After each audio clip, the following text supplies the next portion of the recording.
One of my first videos was Live Like You're Dying, which is to say, at some point, maybe you're 80, maybe you're 90, maybe you're younger, older, but at some point you're on your deathbed and you get that slow shake of the head from the doctor. Doc, am I going to get better? And he's going to say those fateful words. Well, I'm afraid all we can do at this point is make you as comfortable as possible. And you realize that the sheet sticking to your back is what's going to be used to carry you to the morgue. That you're never getting back up, you're never getting back out. You'll never feel the blood rush to your feet again. You'll never get even slightly dizzy getting up too soon. You're never going to climb a tree. You're never going to climb the stairs. You're never going to climb out of bed. You're going to lie there and expire there. Like you're a sandcastle under the sort of drizzling rain of endless mortality. You're just going to dissolve down into nothing, be reduced to your component atoms without the emerging principle and purpose and brilliance and glory and morality of life and consciousness. And the nurses will come in and the nurses will go out. And they will go on with their lives. And they may mention, oh, there was a sweet old man, there was a sweet old woman. Really hammered the morphine drip. And your family, the older members of your family will be ashen-faced, realizing that they're next. Middle-aged people will be exhausted because they've had to care for you and their kids. The teenagers will be bored and restless. And the younger kids will run around and jump up inappropriately and be pulled off your rough, one-thread, weird fabric that makes up your sheets in hospital. And you will realize that you maybe have 5 meals left. 4, 3, 2. Last meal. Last bite.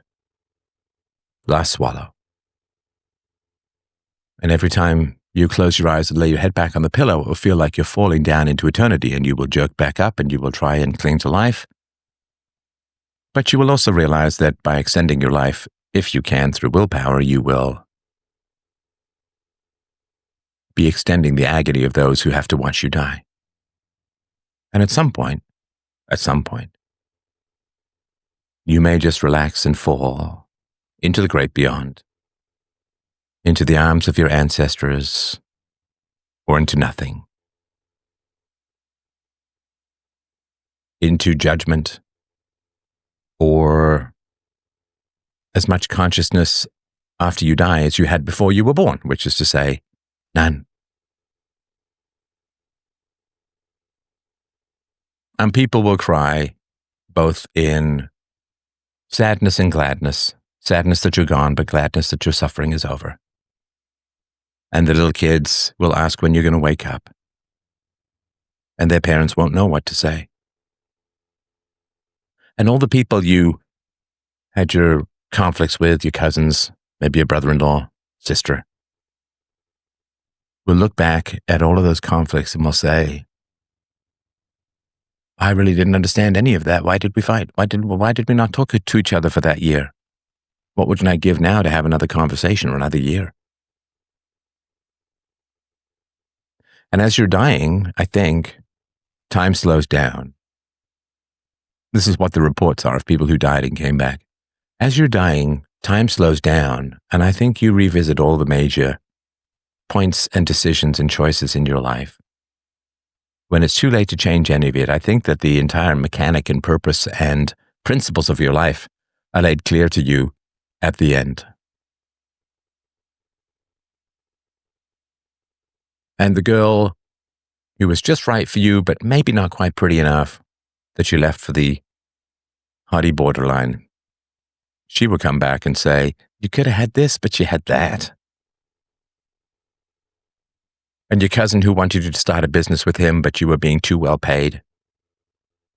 So you ended up being a cubicle serf under the sightless, Sauron flickering eyes of endless fluorescence. And you clawed your way up through some kind of hierarchy, got spit out the side.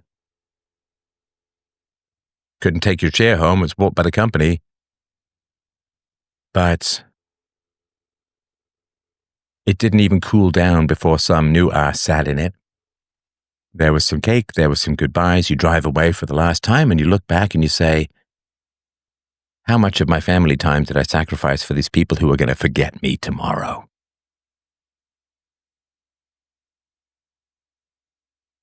And the moral cowardice. I think all of that is revealed. I think you're right, Simon. At the end, everyone has a conscience.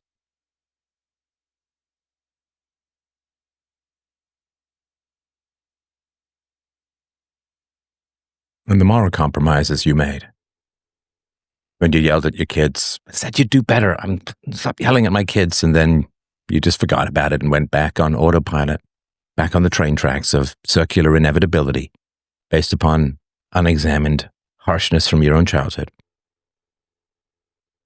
And that time that someone really reached for you and needed you, but you kind of walked away because you were kind of embarrassed and didn't know what to say. Or the time when you had a conflict and stormed off, even though staying and talking would have changed your whole life. All those times you refused to ask for what you want, but expected people to read your minds. And because they can't read your mind, you got to bully and dominate them. All of that stuff, I think the curtain is lifted and it all just becomes utterly clear.